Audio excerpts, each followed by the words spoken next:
CollegeDekho's YouTube channel. We know how eagerly you're waiting for the CUET result announcement, but a shift in the release date is expected. Originally the date is 30th June, but a shift could happen given last year's result announcement date, which was 15th July. Now we cannot confirm if the CUET result announcement will happen in July. Another theory suggests that the NEET result was announced 10 days in advance. So CUET result might also be released 10 days or 5 days in advance, which is 30th June.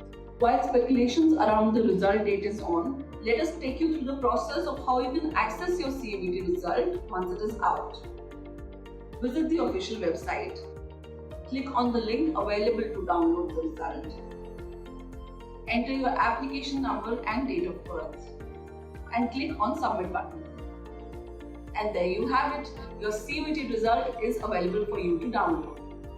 Shortly after the results are declared, the CUET 2024 cutoff list will also be released. Each participating college and university will publish its own cutoff list.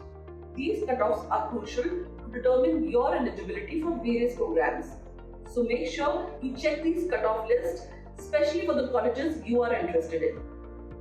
That's all from us on CUET Results 2024. Stay tuned and good luck.